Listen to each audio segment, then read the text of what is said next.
Salut à tous! Aujourd'hui une nouvelle vidéo et on va parler d'un animé sur le thème des samouraïs, c'est évidemment Afro Samouraï. C'est parti! Alors tout d'abord je tiens à préciser que cette vidéo pourra être un peu plus courte que d'habitude puisque l'animé, même s'il est très bien, n'a que 5 épisodes et donc on se trouve rapidement à court de choses à dire sur l'animé. Comme d'habitude j'ai mis le chapitrage en bas de la vidéo pour vous aider à vous repérer et sur ce on perd pas plus de temps, c'est parti! Premièrement, ce qu'il faut savoir, c'est que Afro Samouraï est un seinen, c'est-à-dire un animé pour les jeunes adultes, uniquement masculins, de 14 à 30 ans. Et pourquoi je le dis, c'est tout simplement parce que c'est quand même assez rare, puisque les créateurs d'animés, généralement, préfèrent choisir un shonen, c'est-à-dire un animé pour adolescents, et qui marche généralement beaucoup plus qu'un seinen. Mais bon, à part ça, le manga Afro Samouraï a été écrit par Takashi Okazaki, et il est sorti entre l'année 1999 et l'année 2000. Il a aussi été adapté en animé par Kisaki Fuminori, et cet animé est sorti entre le 4 janvier et le 1er février 2007 et ne compte que 5 épisodes, ce qui au passage fait de lui l'animé le plus court que j'ai jamais regardé. Il a aussi été adapté en film portant le titre de Afro Samouraï Résurrection, qui fait justement suite à l'animé, et ce film est sorti le 3 février 2009 au Japon et a été réalisé par Kisaki Fuminori, à savoir le même réalisateur que l'animé, mais également par Simon Jamie. Au passage, la version américaine du film dure 10 minutes de moins, à savoir 90 minutes au lieu de 100. Et le premier point que j'ai vu quand je me suis renseigné sur l'animé, c'est simplement son casting, qui est quand même très prestigieux, puisqu'on a notamment Samuel L. Jackson, à savoir celui qui joue Nick Fury dans le MCU, mais également Lucy Liu.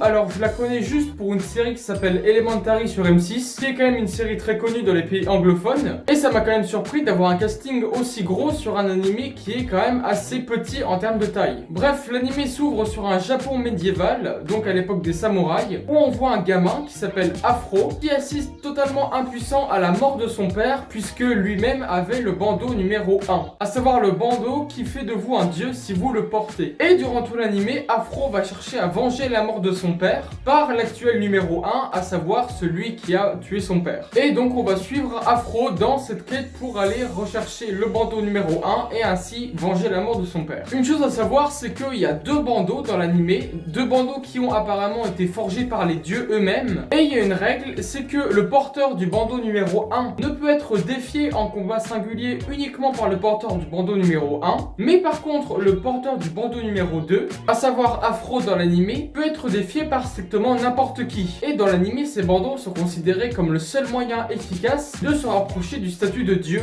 Et à chaque épisode de l'animé, Afro va se faire attaquer au moins 2-3 fois, et ses adversaires vont tenter de lui prendre ce fameux bandeau numéro 2. Alors pour parler de l'animé en lui-même, j'ai bien aimé l'idée de l'ami imaginaire, à savoir Ninja dans l'animé, et jusqu'à la fin de l'animé, je me suis absolument pas douté que cette personne-là c'était un ami imaginaire. Mais du coup, quand on sait ça, ça donne lieu à des situations quand même assez bizarres. Je pense notamment au combat que Afro va mener, et c'est d'autant plus bizarre que Afro il parle pas beaucoup, mais quand il parle à Ninja, c'est pour lui dire de fermer sa gueule. Alors si on prend en compte le fait que Ninja est juste une pensée de Afro, ça donne deux mecs qui sont en plein combat, et d'un coup, l'un lui dit ferme ta gueule, sans aucune raison, et j'ai quand même trouvé ça assez marrant après avoir y réfléchi un peu. Afro Samouraï, c'est aussi un animé ultra symbolique, dans le sens où on a vraiment un gamin qui a absolument tout perdu. D'ailleurs, il s'attache à ce qu'il a perdu, je pense notamment à son père, puisqu'il va même jusqu'à transporter la tête de celui-ci dans son sac. Et vu l'état de décomposition de la tête quand il la sort du sac, on voit qu'elle est quand même là depuis un certain temps. D'ailleurs, petite parenthèse, quand le père meurt, donc à l'opening de l'animé, il est encore capable de dire quelques mots alors qu'il est juste décapité. Et ça prouve la volonté d'acier qu'avait son père. Puisqu'on va pas se mytho que c'est quand même assez difficile de parler quand on est décapité. Un autre point ultra important que je voulais aborder, c'est tout simplement l'aspect graphique, qui est la première chose qui choque un peu quand on voit l'animé, simplement parce que l'animé est très sombre. Même dans les scènes où il fait plein jour, l'animé reste quand même relativement sombre, les couleurs sont pas vraiment éclatantes, mais de mon point de vue, c'est ce qui renforce beaucoup ce côté très symbolique et ce côté Japon médiéval et également l'univers ultra présent des samouraïs. Il y a aussi tous les personnages de l'animé qui sont ultra squelettiques, ont vraiment juste la peau sur les os, et c'est ce qui nous montre bien, un peu comme dans SNK d'ailleurs, que l'animé est absolument pas là pour déconner. Même si SNK était un shonen en l'occurrence,